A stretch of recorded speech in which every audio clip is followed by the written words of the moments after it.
We continue to follow the situation closely and with great concern. NATO allies will remain seized of developments on the southeastern border of NATO. And let me make this clear. The security of the alliance is indivisible. We stand together with Turkey in the spirit of strong solidarity.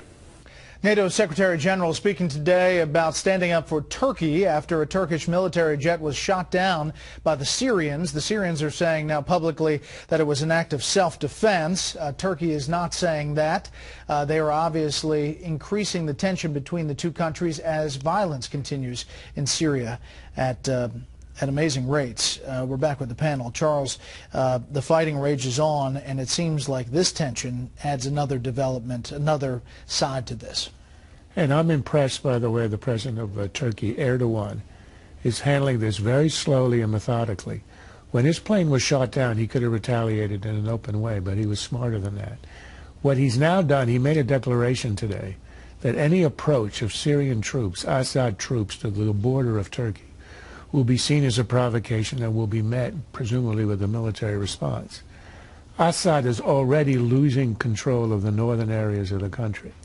And what this is doing, it allows Turkey to essentially proclaim the northern parts of Syria, which are on its frontier, a protectorate of Turkey, a little bit like the Kurdish area was a protectorate of the United States in between the two Iraq wars.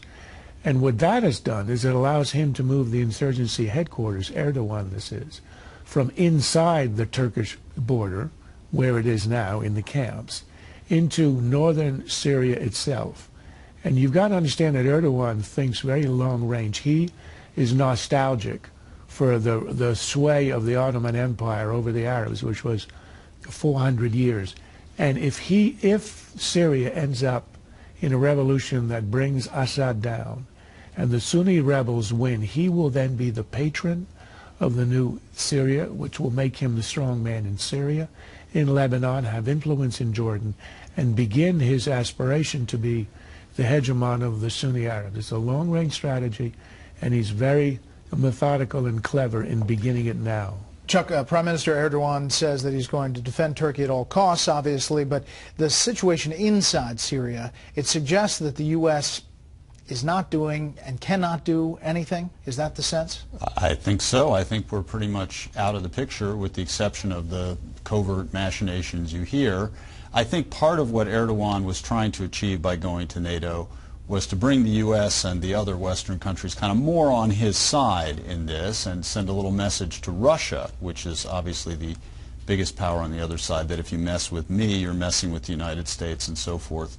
But I think we're a long way from seeing any kind of U.S. intervention.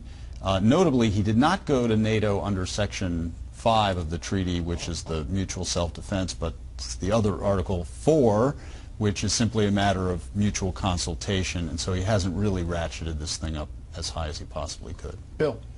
I talked to two veteran foreign policy experts today who served in government, and they had two totally contradictory views of what's happening there. One was sort of appalled at our failure of leadership, that we were sort of letting Turkey pursue its own agenda here.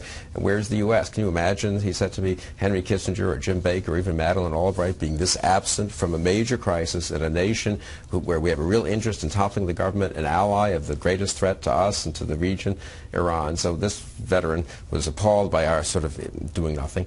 The other one is also somewhat appalled, but he said, look, getting NATO involved is very important. Erdogan is not just speaking as Prime Minister of Turkey, and that was the NATO Secretary General we saw there. NATO is the entity that ultimately intervened in Libya. NATO is the entity that ultimately intervened in the Balkans. And this fellow thinks that it's quite possible that within a month or 6 weeks we'll have a NATO intervention in Syria that will follow from what Charles described from Erdogan. For now, just sort of securing the border, and that we could end up with Assad being gone quite quickly. So I have no idea whether we're being feckless and pathetic or whether we're subtly working with our NATO allies to get rid of Assad. 10 seconds. Well, subtly we're making Erdogan our proxy in the region, our agent in the region, but there's one problem. He is not a reliable ally. He's thinking of Syrian hegemony, and it could be a problem in the future.